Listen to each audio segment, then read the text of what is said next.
Hello, and welcome back to Insuring Hotels, Motels, and Other Types of Accommodation Risks. This is a series of videos that is talking about ways that we should insure hotels correctly and how should we underwrite and evaluate these types of risks. In this video, we're going to be talking about underwriting and evaluating three exposures that are common to most hotels. We're going to talk about what we should look for and what hotels should do in regards to guest security. Then we'll be talking briefly about the whole bed bug exposure. And finally, we'll be talking about controlling exposures for swimming pools at hotels. So welcome back.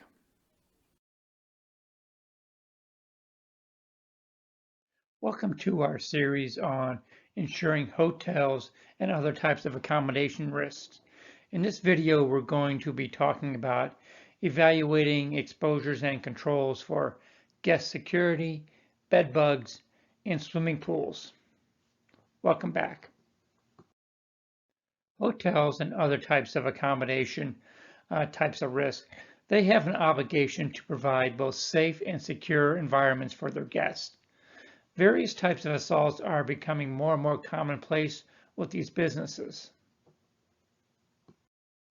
Contrary to life safety exposures, the security risk is higher for hotels with guest rooms opening directly to the outside rather than into an interior hallway.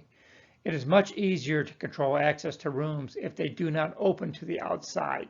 Therefore, hotels with interior rooms present a lower exposure to assault claims, assuming access to the interior is controlled. If access is not controlled, the lower exposure is negated. The mere fact that a guest room door opens to the outside does not necessarily create what would be an unacceptable exposure. These hotels can be made just as safe. It just means additional underwriting considerations apply. Underwriters need to take a more in-depth look at security measures taken by the hotel operators to create that safe environment. For example, does the risk use security guards? Is there any type of perimeter barriers to keep unauthorized visitors out? Is there any video surveillance? For proper security, guest room doors should be sturdy. Metal doors are best, but stout wooden doors can be acceptable as well. Locking systems should include the door lock in combination with a deadbolt and some type of security chain. Doors should also include a peephole for guests to be able to identify those outside their doors. Another consideration is the surrounding neighborhood. What does the violent crime rate look like? Higher crime areas will require better security controls. But I need to caution the underwriter, a decision to exclude assault and battery claims or surcharge because of crime rates can be considered as redlining and potentially discriminatory unless you can actually tie it to the claims data, which in most cases you probably can't.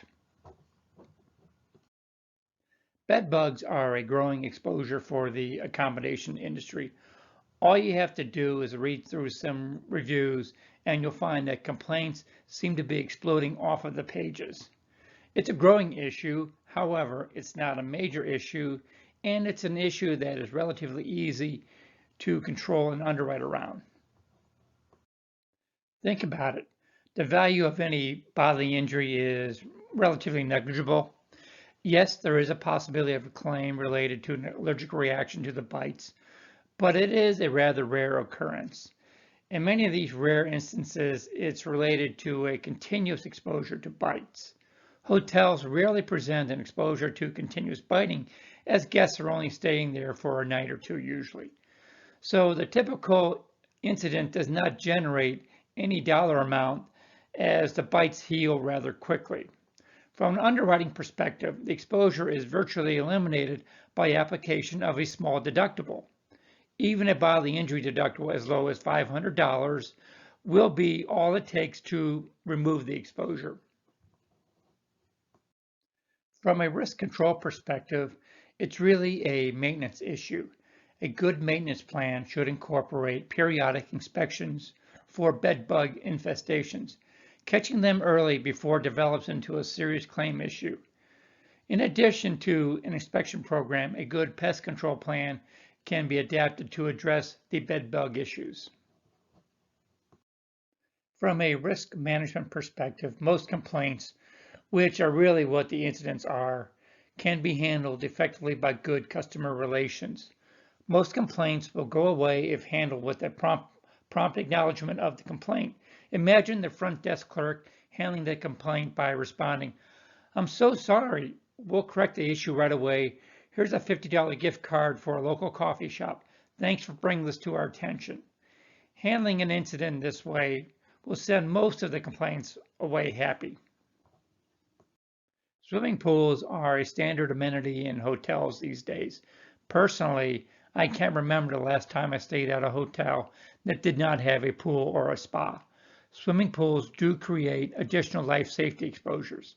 The primary control is limiting access to the pools to just guests. Interior pools are easier to control since all that's required is a good locking door. Outdoor pools will need an acceptable barrier surrounding the pool. Not all barriers are equal or acceptable.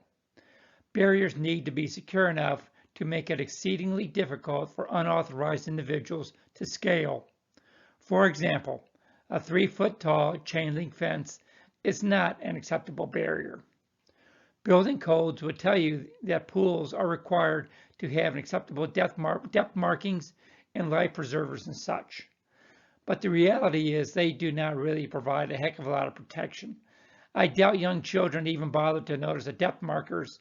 In addition, hotel pools are not usually very deep or large enough to make a life preserver essential.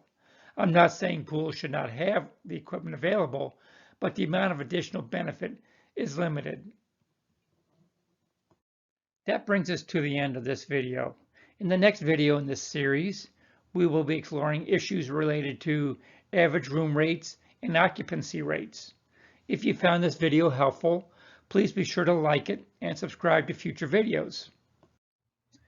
If you have any questions about the subject matter in this video, please leave them in the comments section below or email us at richard.uwresource@cox.net.